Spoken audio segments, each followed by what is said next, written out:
This coffee festival was really a dream. We are really proud to the dream came true. The idea was to see how can we assist and contribute in the promotion of local coffee. We are a country producing coffee, and then we didn't have a festival.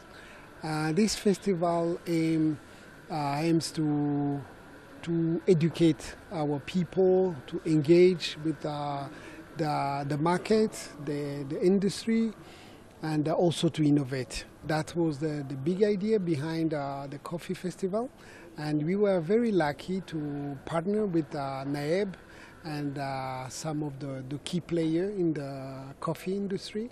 That's how today we have this coffee festival. Of course, the partnership was able to apply thanks to Rwanda Convention Bureau, who own this place. Any kind of festival need a venue. That's how we are here in the Kigali Cultural Village. All right, so you've talked about wrong perception about coffee among locals. So what's causing that? Is it not about maybe costly, the coffee being costly or not being affordable to locals like some people suggest? Yes, I think the perception of coffee drinker is to be like an elite. And I think this came from the colonization where, you know, the German and the Belgium brought the seed of coffee. It was mostly for export. And people were forced to produce coffee, but they couldn't drink it. I think now from the panel we had this morning, we learned that coffee for the past 11 years, that's the time we started to have like really a coffee market locally. You know, now local people can consume. They were thinking that it's only for Western countries. Now I think we have more educated people and coffee is contributing in our economy. I think one of the challenge was how can we promote our local, what the regulator is calling domestic consumption. I think this is key to help us to promote coffee. And that's why with this coffee festival, we can engage and people can learn how to drink coffee and how benefit they can get from the coffee. All right, so what are the rates of local coffee consumption like currently? Do you have any statistics, or how exactly is this event going to help increase those rates? Yes, of course, we are less than 10%.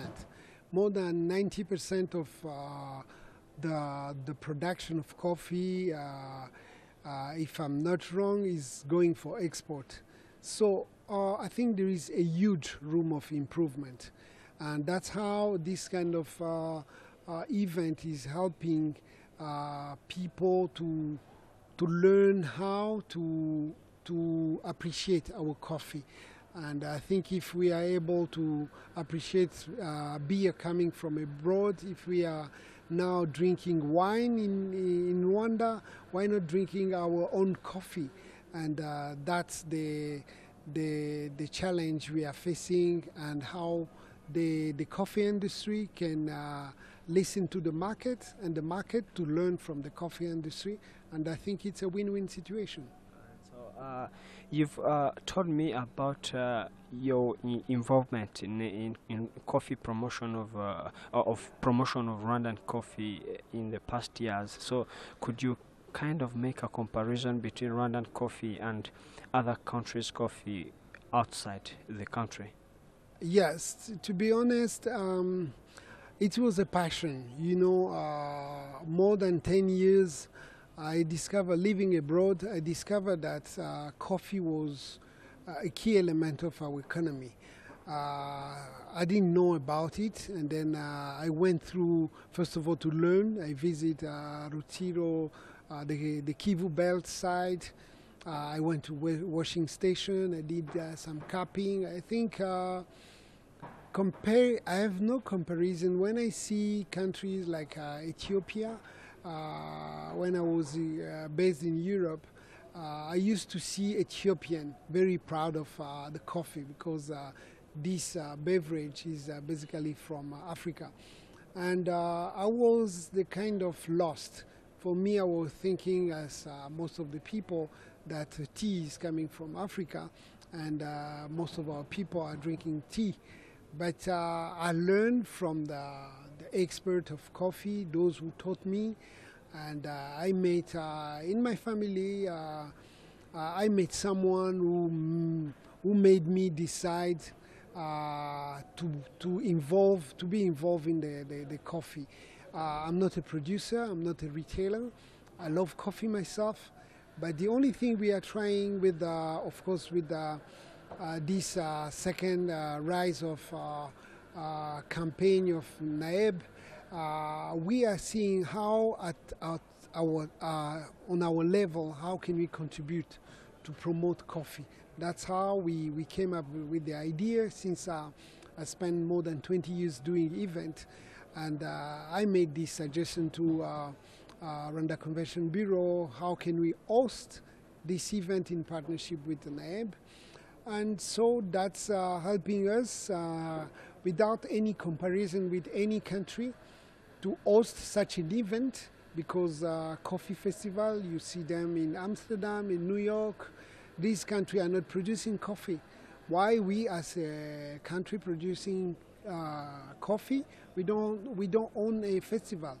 I think in Africa, Rwanda is not trying to copy, or we are trying to innovate. That's why we came up with this idea. All right, thank you very much. But lastly, how often will you be organizing this in the future? The minimum, we are still in discussion. We are expecting to do it. Normally, a coffee festival, you have it once a year. It's a yearly event. But I think as part of Rwanda, we would like to innovate also. Instead of waiting this kind of old school way of organizing event, we would like to host it every 6 months. I think the next one, of course, we can host it right before or after the Africa event, which will happen here in Rwanda in February next year. We would like to keep people aware of to talk about our coffee. CNBC